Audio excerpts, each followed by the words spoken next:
So dito guys mag-chill classic lang sana ako at sakto merong nakakilala sa akin. Legit Red Chu. Matutuwa na sana ako dito kasi akala ko supporter ko ang kaso ito yung kanyang sinabi.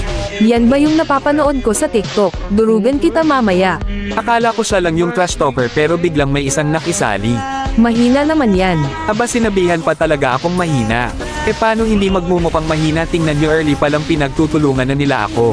Gusto ko lang naman maglaro para mawala ang stress pero ganito naman yung ginagawa sa akin nitong dalawa na da. After nga pala nila ako mapitas ay tinitipihan ako ng mga yawa. Yun na yun. Target lock ka sa amin. Nag-show ka pa kasi. At so dito guys pinakitaan ko lang sana ng malupit tong Lancelot ang kaso dumating yung isang yawa. Kaya ayun naaltihan ako at napitas. At tingnan nyo naman dito guys kahit saan ako pumunta target lock talaga nila ako. Nasipa ko nga dito yung Yin at napitas ang kaso meron na palang nakaabang. Don't touch my friend. At dito guys tingnan nyo kung gaano kapalo tong magduo na pinapakitaan pa ako ng only dash. Grabe ang lalakas naman mga palo. Pakitaan kita only dash. Dito guys tingnan nyo kung gaano kadaya itong Yin. Habang naglalakad ako papunta sa may blue buff ko grabe walang kawala sa inyo.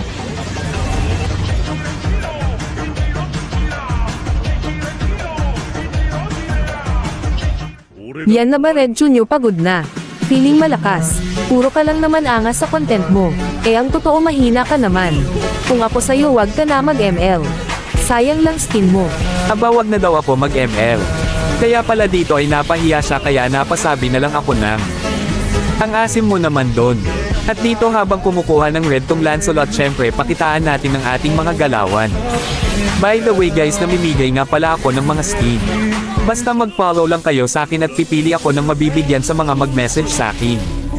Siguro guys napapahiya na tong dalawa na ta. Kung kanina pinagtutulungan nila ako ngayon hindi na nila ako makaya-kaya. Hindi siguro nila alam na malakas ako. At syempre guys pakitaan natin ng mga malulupit na galawan.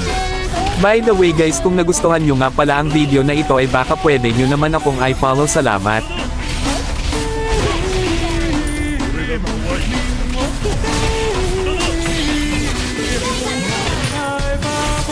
Madami-dami na nga pala akong natalo na malalakas. At dumagdag pa talaga tong dalawa na tong mga mayayabang. At syempre guys dahil ako nga pala si Red Chu ang bagong hari ng Spawn Trap ay ipapatikim ko sa kanila ito. Gusto nyo ba malaman ang item at emblem ko kay Cho? Copy link mo lang tong video at i-follow ako salamat.